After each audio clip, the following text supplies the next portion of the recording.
Well, are they? Are things better with dads? Yes.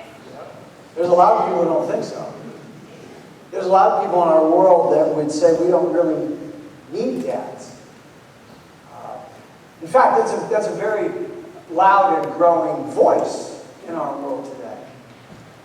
There are voices in our society, loud voices, that are demanding that we not only pay attention to those voices, but that we believe and comply with everything that they're saying.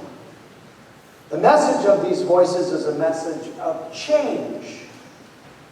These voices tell us that we must change our structures and our terms, our institutions, and our definitions. These voices are demanding that we change the structure of the family and that we redefine the terms of the family. There are voices that are telling us that father and mother and child, which have constituted a family since the creation of the world, are no longer vogue or necessary.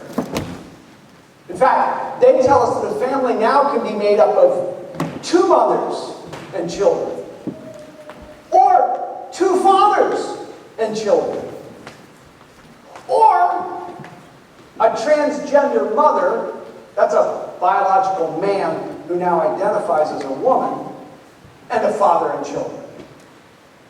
Or a transgender mother, a biological man who now identifies as a woman, and a transgender father, a biological woman that now identifies as a man, and their children.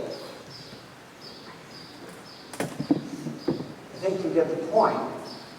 And as you follow that family idea or definition, then you could very, very well end up with a transgender mother, that's a biological man that identifies as a woman. A transgender father, a biological woman who identifies as a man, and trans-aged children. They're chronological adults that identify as children. And if you think that that's crazy, Google it. It's a real thing. And we are living in a day and age, folks, where confusing is very difficult to even wrap your brain around, because even confusing is confusing. One thing's for sure through all of this: normal isn't normal anymore.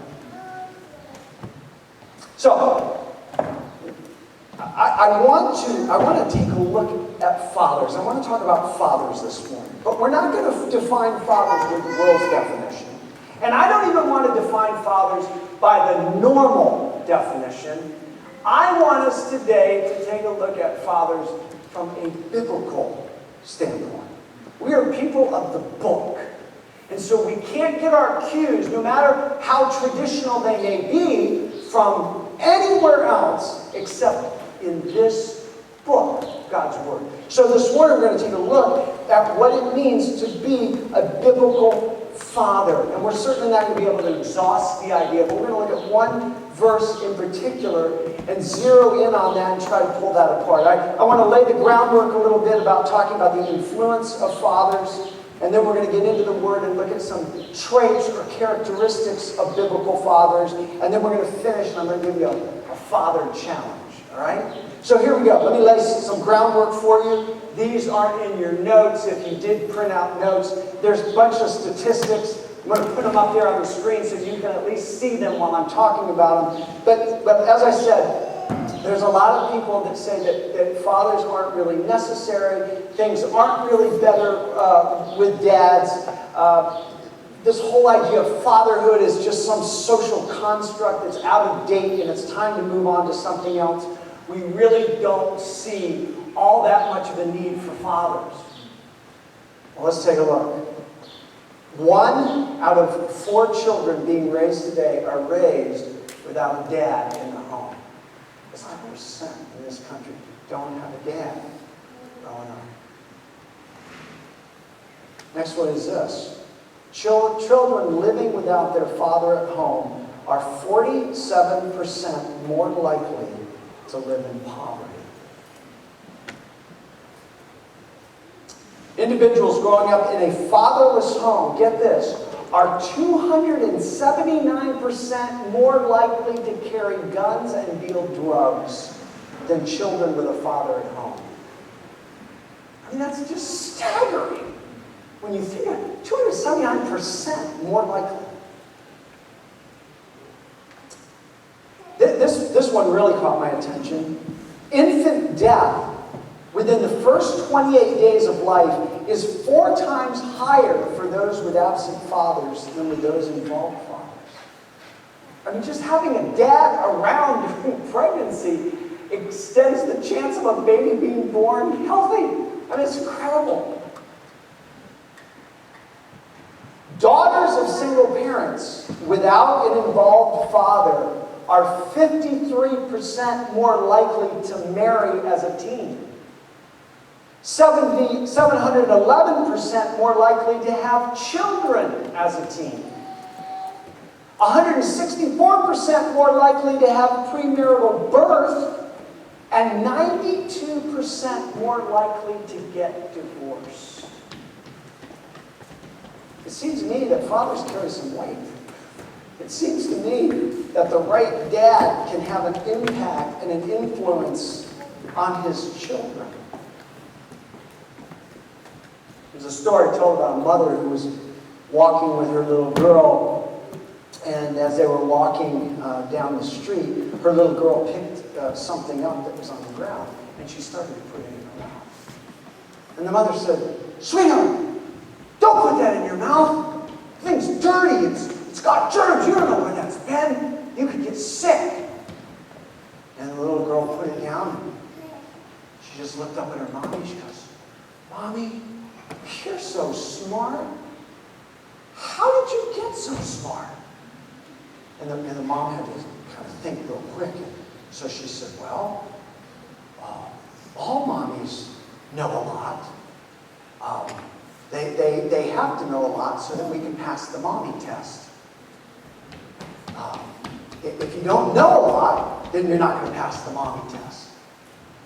And so the little girl, you could tell she was kind of looking, and her mind was just kind of whizzing, and finally she looked up at her mom, her eyes got real big, and she said, "Mommy, I think I get it. If you don't pass the mommy test, that means you have to be a daddy." And a lot of people see dads as kind of the sidekick of mom, kind of the stooge in the relationship. If you got one, too bad for you, you know?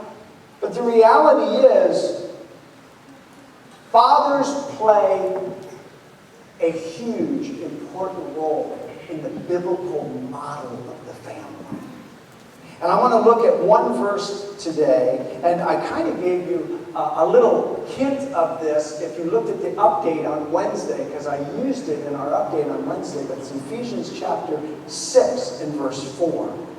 And it says this, "Fathers, don't provoke your children to anger by the way that you treat them. Rather, bring them up with the discipline and the instruction that comes from the Lord." That verse right there encapsulates some very important traits for dads. Now, let me just tell you before we get started on this. If you're not a dad this morning, your tendency is going to be to tune out. I'm not a father, and I can listen to it. But I want you to hold on, because at the end I'm going to give you a challenge that will fit every single person in this room, no matter who you are, no matter if you're man, woman, father, never been a father, will be a father, whatever stage or category you're in, we're going to get it to the point where this will hit you somewhere along the line. So hang here with me, all right? And if nothing else, as you listen to this, kind of lay this aside, the dad that you have or have, and see where they measure up as far as a biblical father. Don't provoke your children to anger by the way that you treat them. Here's number one, if you're taking notes this morning. A biblical father avoids pushing his children into anger and discouragement. It doesn't mean that he's always successful. We're all sinners. We all struggle. We all tickle our children until they pee. But occasionally, we'll catch ourselves doing that and say, maybe I went a little too far. A biblical father avoids pushing his children to the point of anger and discouragement. The word provoke there means to provoke to anger, irritation, or resentment. The grammar of that verb there indicates that it's an active, continual provoking. You've seen that, right? I mean, you've seen that with kids, maybe with siblings, where one sibling's just taunting the other one or pushing the other one, and finally they have had enough, and they just lose it. I remember one time we were taking a trip, and it was just my mom, my older sister, myself, and my brother. My mom was driving. My sister was in the front passenger seat. My brother and I were in the back seat. And as we're driving down the road, I don't even remember what the situation was. But my older sister was being incredibly irritated by my little brother. I was just passively sitting there, being the angel child that I normally was. And as I was watching this, I could see my sister was just really getting irritated. And there's a 6-year difference, by the way, just to give you some perspective, between my older sister and my little brother. And my mom just kept telling him, you need to knock it off. You need to quit better. We're driving down the freeway, so she can't do much of anything except tell him to stop. And he just keeps going. He's just provoking. He's just irritating. He's just pushing. And my sister finally looked at my mom. She goes, Mom, can I hit him? Please, just let me hit him. And she said, go ahead. And I was just, like I said, just passive observer of this whole thing. I got front row seats, man. She turned around and she clocked him. Boom! For about a split second, there was absolute surprise on his face. And then his nose started to bleed. And then the tears started to go, Wah! And I'm sitting here going, oh my goodness. And my mom was going, I told you to leave her alone. Provoking, irritating, right? That is the verb that's being used here. Don't put them in a situation where they're angered, where they're irritated, where you're going to produce resentment in them. The same author that wrote this, the Apostle Paul, wrote to another church, the church of Colossae. And we find that in Colossians 3:21. It's a parallel passage where he wrote to that church, and he wrote to fathers. He said this, Fathers, don't aggravate your children, or they will become discouraged. It's a different word in the original, but it very closely means the same thing as provoke. It means to excite, to stir up, to provoke. When you stir something up, if it's settled to the bottom and you stir it up, it comes to the top. And that's the picture here. Don't aggravate, don't provoke, don't stir up what? Anger and discouragement in a child. You heard me, if you listened to the update on Wednesday, you heard me say there's a lot of angry, discouraged kids out there today. If you're a teacher or a teacher's aide or a coach, you know exactly what I'm talking about because you see it. There's just a lot of hurting, angry kids out there. Our society is filled with them. And angry, discouraged kids grow up to be angry, discouraged adults. You say, well, wait a minute. Does every angry, discouraged kid, does that mean that they all come from homes without fathers? No, of course not. Some of them are in these homes being described here. They're in a home with a father who is provoking them to anger and to discourage.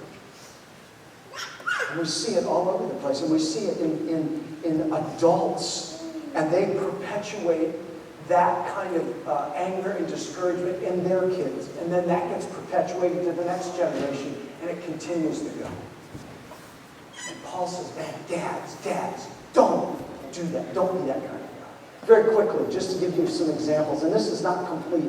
You'll be able to think about this, and God will show you some ways that anger and discouragement can be provoked in a child. But just let me give you a few examples.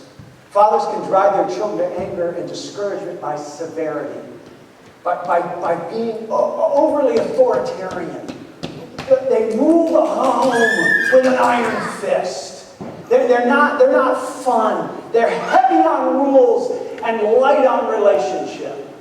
And somebody taught me a long time ago, and I praise God for it because it stuck in my head all through raising our children, is that rules without relationship lead to rebellion. And I've seen it in kids. I've seen it. You can be you can have the strongest, harshest rules, and they might be right to a degree. But if you have no relationship with your kids, you're setting them up for rebellion.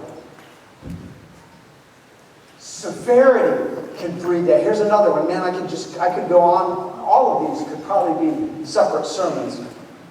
Fathers can drive their children to anger and discouragement by inconsistency. If you want to drive a child to anger, here's a sure way to do it. Discipline them for some infraction sometimes, but not all the time. Because they don't know what's coming.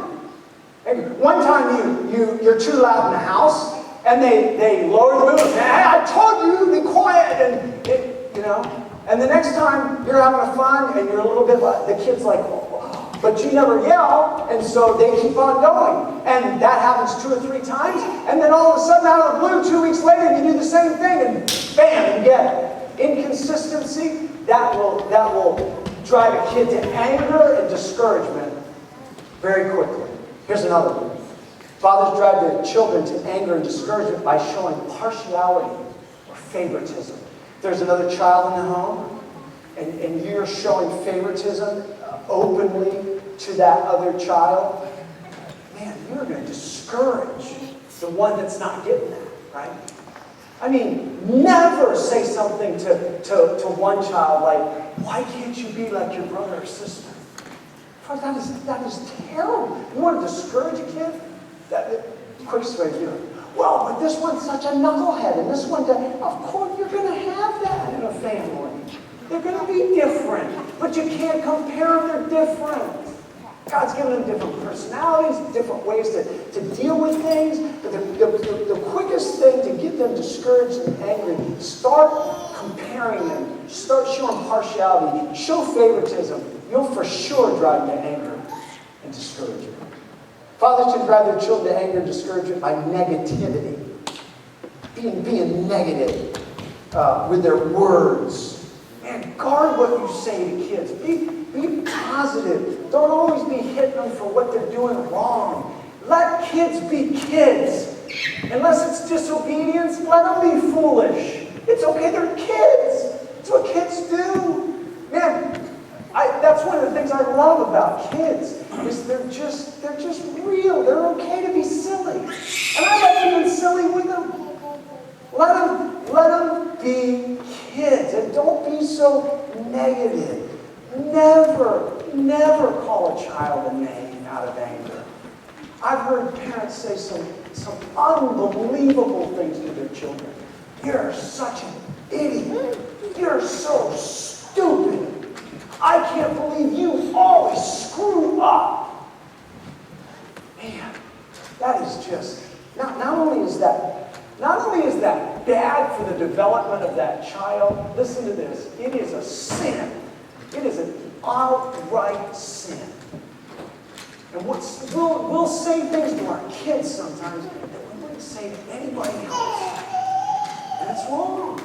And dads, we got to lead the way to not be that kind of God. Fathers can drive their children to anger and discouragement by neglect. And I was going to put some of these up, but some of them were just too long, some of them just didn't quite fit into the message. But just go to YouTube, plug in absent fathers, and what comes up is a lot of slam poetry, if you're familiar with slam poetry, of girls who've written these slam poetry pieces on their absent dads. You want to talk about pain and hurt. Wow, I tell you, you can't watch those without crying.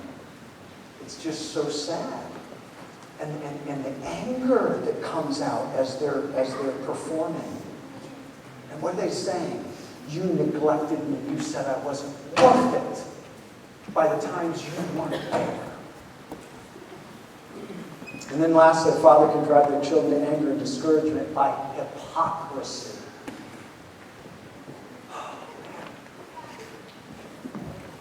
Do as I say, not as I do. Listen, Christian dad, you want to drive your kid to anger or discouragement, probably the fastest way that I know how. Live a double life. Live one way when you step in here and some other way at home. And not only will they not respect you, they will not respect the church, and ultimately they won't respect God. And you heard Clinton say it this morning. The picture that our kids get first of God comes from the man in their life. And if you're a phony, they won't believe that God cares. Well, here's number two. They get positive. Number two, a biblical father grows his children with training. He says, don't provoke them to anger. Rather, bring them up with discipline. The words bring them up are from the original, and it literally means to nourish, to bring up, to grow them. They are living beings. And a dad is a farmer growing the crop of his children. And the right kind of food, the right kind of fertilizer is going to grow that child in a certain way. And the first thing he talks about here is training. It's the word in the original that means discipline and training. The key here is not negative. It's not about being, the disciplinarian, so to speak. But it's intrinsically positive. This is a positive thing. We used to talk about this all the time. We used to talk about different things being a discipline. Like going into the medical field. We talk about the discipline of medicine. Or going into the field of law. We talk about the discipline. Why is that? Well, because you've got to study and you've got to make yourself do certain things. You have to discipline yourself so that the outcome will be good. And that's the picture here. Taking your child and training them in the right way so that they will become the right kind of person. Now, here's the important thing. The goal is not to produce a child that doesn't embarrass me. I just want to raise a kid that doesn't embarrass me. Right? And we probably all said that somewhere along the line. And they embarrassed me so bad. I just wish I had a kid that wouldn't embarrass me. That's not the goal. The goal is not, I want to raise a kid that I can be proud of. I want to raise my kids in such a way that someday I'll be proud of them. Well, of course you want to be proud of them. I mean, none of us say, well, I just want to raise a kid that'll be a delight. That's my goal in life. I want to raise a kid that's a societal misfit. No, of course not. We want kids that we're proud of. But that can't be the end goal. That can't be the end game. You say, well, if it's not about raising a kid that doesn't embarrass me, and it's not about raising a kid that I can be proud of, then what's it about? It's about raising a child whose heart is tuned toward God. It's about raising a child who wants to be a follower of Jesus. That's our goal. Man, you can raise the most outstanding citizen in the world. You could raise a kid that becomes a doctor, and another one that becomes a lawyer, and another one that becomes whatever you think is a lofty position. And they never get a speeding ticket, and they always help the poor, and they're just really nice people. But if they never come to faith in Christ, and they never live a life to glorify God, you're a failure. Our goal should not be all these worldly aspects of success. Our goal is this. God has placed in my hands little image bearers of himself. For a time, I have the opportunity to invest in them in such a way, to train them in such a way that God can be glorified, and they, in in turn, hopefully, will turn to Him. There's no guarantees, folks, because your kids will get to a place in life where they have to make their own decisions. And so, again, you can do all of that, and they still can turn and not want anything to do with God. So please don't misunderstand me. There's no guarantee here. But I can pretty much guarantee you that the percentages are going to go a lot further the other way if you just throw your hands up in the air and say, well, all I want is a kid that doesn't embarrass me. All I want is a kid that makes me proud. Well, you may get all of that, and they go to hell. And then what do you got?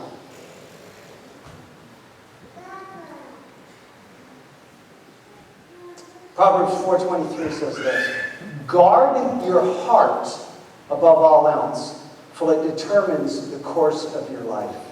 Oh my goodness. Guard as much as you can the heart of your child, because that determines where they're going in life. And as parents, we have that opportunity, at least while they're young, to help guard their hearts. Again, no guarantee, because we all grow up to make our own decisions. Proverbs 29:15. To discipline a child produces wisdom, but a mother is disgraced by an undisciplined child. We all know what that looks like. We've all been in Friendly Market when that kid was just going nuts down the aisle, grabbing everything in there. Mom, I did. Or they're sitting in the cart and they're just screaming because they want something and mom's not giving it. And finally, she gives in and gives it to them. And you're going, please, give them to me for 5 minutes and I'll help you. Just 5 minutes. What's happening? They're embarrassed. Their kid's out of control. Everybody in the store is uncomfortable. Why? Because the kid's undisciplined. They've never been shown and taught. No. You don't just get something that you want because you want it so bad. We can go on and on, but we'll stop. Children need to grow up knowing that there are consequences for their sin. Adults need to understand there are consequences for their sin as well, right? That's the whole point of Jesus. Jesus came to die for the ultimate consequence of our sin, which is separation from God. That sin will keep us separate from God until we place our faith and trust in what Christ did on the cross. And then we can have our sin forgiven. Then we can have a standing before God. And if our kids don't understand as they're growing up that there are consequences for their sin, when it finally comes a time and a point to talk to them about that ultimate sin, why should they believe what you have to say? You've never taught them about the little sin in their life. Little sin in their life. And now you're talking about separation from God? You see how it works? Number 3. A godly father grows his children with counsel. Not just with training, but also with counsel. It says, bring them up with discipline, there's training, and instruction that comes from the Lord. That word instruction in the original comes from 2 words. The one word means to put in, and the other one means mind. It literally means put into mind. In other words, what this is saying is, dads, it's your responsibility to put right things in the mind of your child. That's what this is saying. It's not just about making sure that they're on the right path. It involves warning and encouragement. What that means is it's not just about saying no, but it's about explaining to them why it is no. And you've heard me say this before. Don't ever just tell your kids something and then when they say why, you say, because the Bible says so. Do you want to discourage a kid on God and you want to eventually anger them about your rules? Then just keep doing that. If you tell them no, tell them why. Look, you cannot tell lies. Why, Mom? Okay, let's sit down. We're going to talk about this. God made us. God is true, and God is pure. And we don't lie because that is not who our God is. See, it's not just about what the Bible says. The Bible reveals to us the God that we serve. It's not an end-all. This is just a revelation of Him. Proverbs 22:6 says this, direct your children onto the right path, and when they're old, they won't leave it. Again, that's not a promise, it's a principle. There's a difference. A child will grow up and have to make his own decisions, and he may not choose to go the right way. But this verse says there's a principle. If you will put into them and get them on the right path, they may stray off that path for a while, but eventually they'll find their way back. Now, here's the sad thing about it. You may not be around to see it. And I've talked to men and women who are now living their life for God and trying to be the person that God has created them to be. And they're very sad that they didn't do that when their parents were alive to see them. So that does happen. But the principle is still there, dads. We're supposed to be their counselors. We're supposed to be their trainers. We're supposed to be putting good things into their mind. When's the last time you shared a Bible verse with your kid? When's the last time you shared a Bible story with your kid? Do you look for opportunities when you're driving down the road to just talk about things and see where they're at in their mind? Tell them stories. Man, one of the things I love to do with our kids is tell them stories. And there was always a purpose for the story, whether they knew it or not. I always had a purpose. I was trying to lay some groundwork in their minds for right and wrong, and the idea that evil always gets conquered by good. Are you doing those things? Are you training? Are you counseling? Are you disciplining? You say, man, that sounds like work. Yeah, it is. It is. Any relationship worth anything is work. I mean, do I hear an amen from people that are married? Amen. You know that. For sure it's true with kids. It's a lot of work. And let me give you a little hint. The more you work at it before the age of 5, the easier it is later on. Wow. What about those terrible teens? Teens aren't so terrible if you're taking care of them when they're toddlers. Just tell them. We've seen it.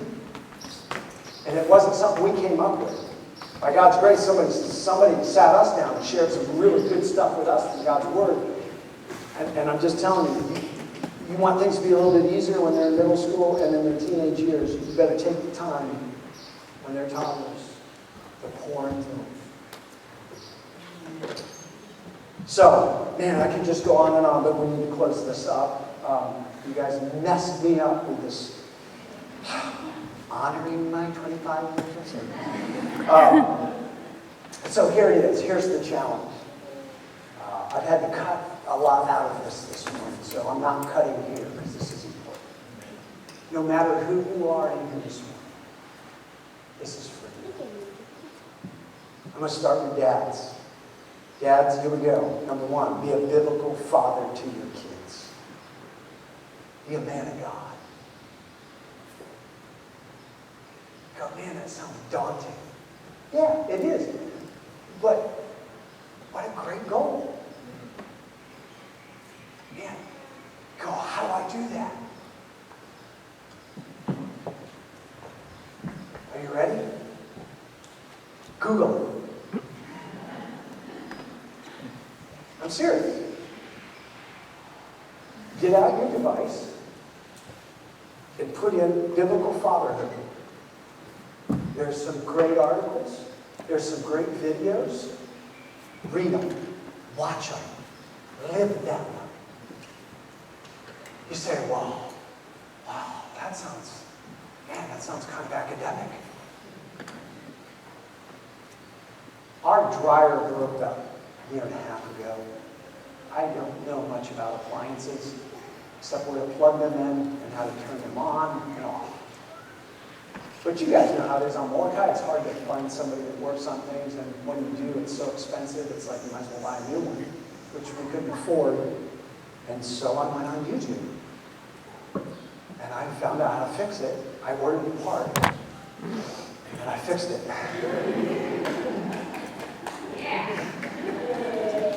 Yep, I'm your man, baby.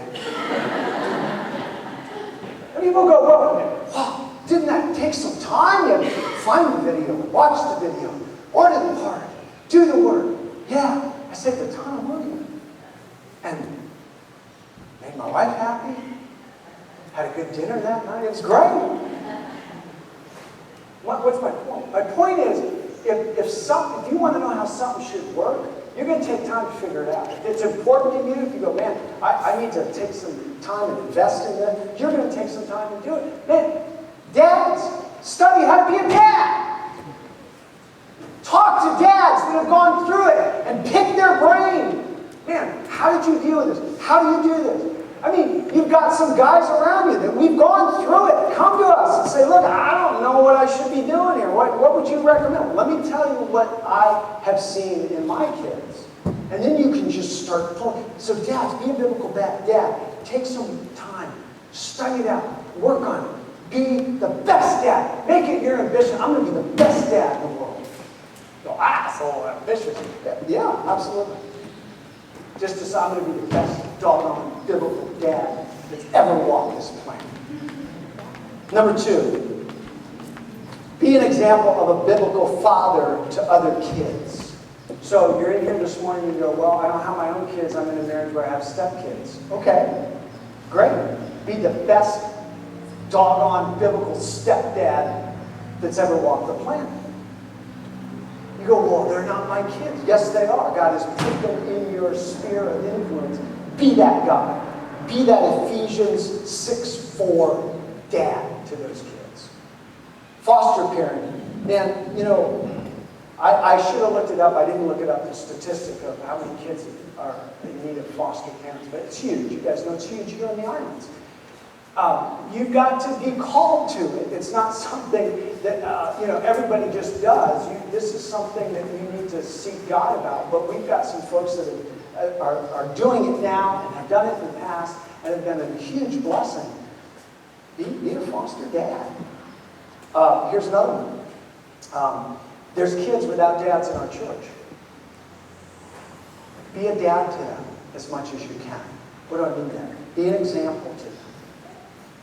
Father them. Don't just walk by those kids that irritate you. But be a dad to them. They don't have a dad, and they're going to get their picture of what Christian men look like when they come here. And if we're just ignoring them at best, or scolding them all the time at worst, then what do you think their picture of a biblical man is going to be? Some ogre that just wants to kill my fun all the time.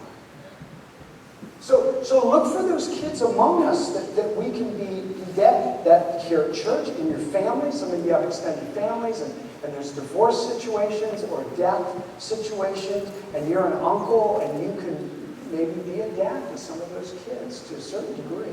Kids in your neighborhood, that live near you. I mean, it's not hard to find kids without a dad today. It's not like you're going to have to search very hard.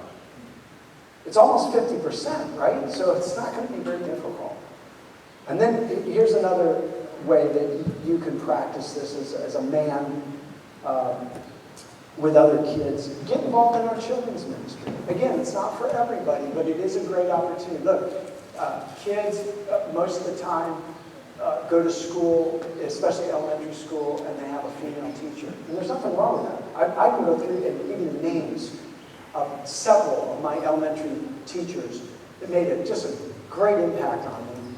All women, great women. So I'm not downgrading that. But if you think about a kid growing up without a dad and not a whole lot of male influence in his life, and then he goes off to school and he has female teachers all day long, where's he getting this male input on what it looks like to be a man?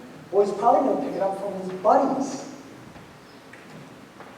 which is about a good thing because they're not even men, right? So if we can be in their lives in a children's ministry, like an Awana program or a junior church program, and they can be around men that they look up to, and they go, wow, I want to be like that guy someday. I mean, wouldn't that be cool? Here's number 3. Be a godly grandfather. So you might be sitting here going, okay, well, I'm really discouraged because we just walked through all this and you just pointed out every way that I failed raising my own kids. Maybe maybe you weren't a believer at the time you were raising your kids, or maybe you were, but you just didn't know some of these things, and you're sitting there feeling like a failure right now. You say, what can I do about that? Really, there's nothing you can do about what's already been done, but you sure can make changes right now. If you have grandkids, be the best grandfather the world has ever seen. Be that guy that's putting these things. Every time you have those grandkids, train them and discipline them and love them and be that man that you wish you could have been to your kids. And then here's number 4. We could go on with these, but I'm just giving you 4 this morning. Single moms, don't be a father to your kids.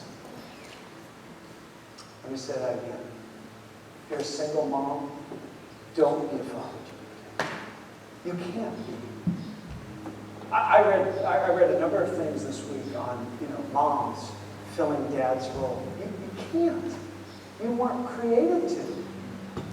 You go, well then, what am I going to do? I'm raising my boys, or I've got one boy and several girls, or whatever the case might be, but there's a boy in the situation. I'm raising them. They don't have a dad, and their dad is a deadbeat. He's not around. What am I supposed to do then? I'm trying to be father and mother to my kids. Stop trying to be father, because you can't. And you're taking a burden that you shouldn't be taking. So then what do I do? Make sure they're around biblical men, biblical father figures. Make sure that they're in their presence. Ask some men for help. You say, wow, am I allowed to do that? Well, would you ask somebody for help if your car broke down? Would you ask somebody for help if you had an appliance breakdown? I think you would. So if you're struggling with having a male figure in the lives of your children, find some men in the church and say, could you help me?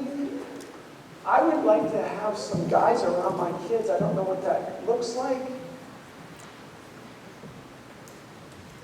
But don't be their dad, because you can't. It's impossible. And you'll beat yourself up because you'll constantly find yourself on the short end of the stick of something that you weren't created to be able to do.